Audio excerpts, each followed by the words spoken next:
Les élus sahraouis considèrent nul et non avenu l'arrêté du tribunal européen, le qualifiant de politique.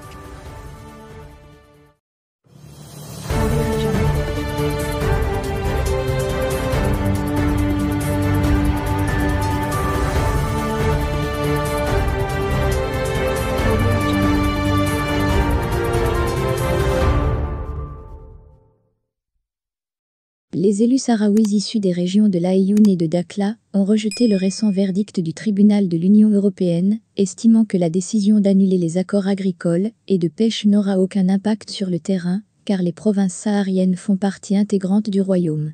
C'est un arrêté qui est loin d'être juridique, il se distingue par son aspect politique et idéologique. Il n'est bâti sur aucun fondement juridique, a affirmé Kata Tianja, une personnalité sahraoui récemment réélue à la tête du conseil régional de Dakhla Oued et Dahab. Cet arrêté vise à créer des perturbations, dont veulent profiter les adversaires du Maroc, a regretté le responsable de la région de Dakhla, une province promise à un avenir socio-économique prospère.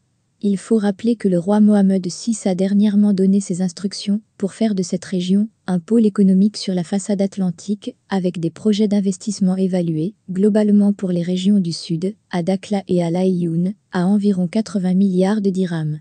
Selon Kata Tianja, l'autre aspect lié à l'arrêté est que celui-ci a ignoré les réalités du terrain.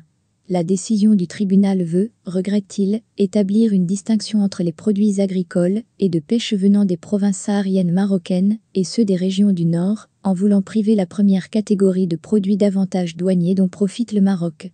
Ainsi, Kata Tianja a lancé « Nous refusons cette distinction, car le Maroc constitue un unique territoire, qu'on soit à Dakhla, à l'Aïoun ou à Agadir ». Le chef de la région de Dakhla s'est déclaré convaincu que l'Algérie se trouve derrière cet arrêté.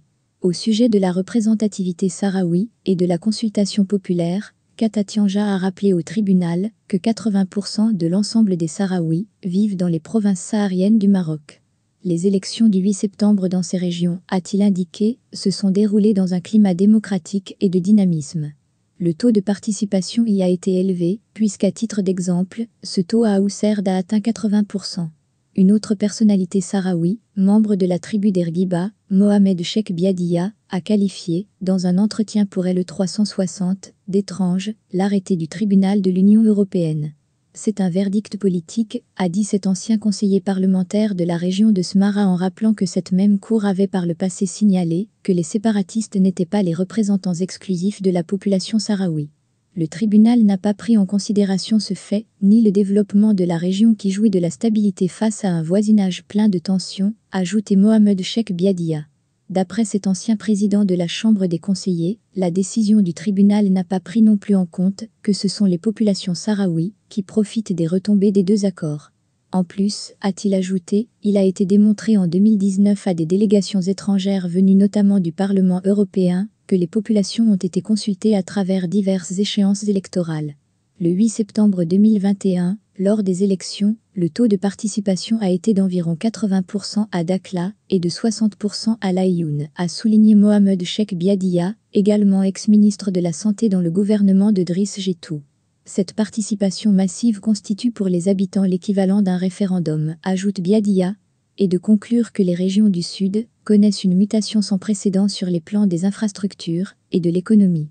Malheureusement, a-t-il observé, le tribunal a fait une lecture politique à travers son arrêté, sans prendre en compte les grands changements qu'ont connus les provinces sahariennes du Maroc depuis leur récupération en 1960.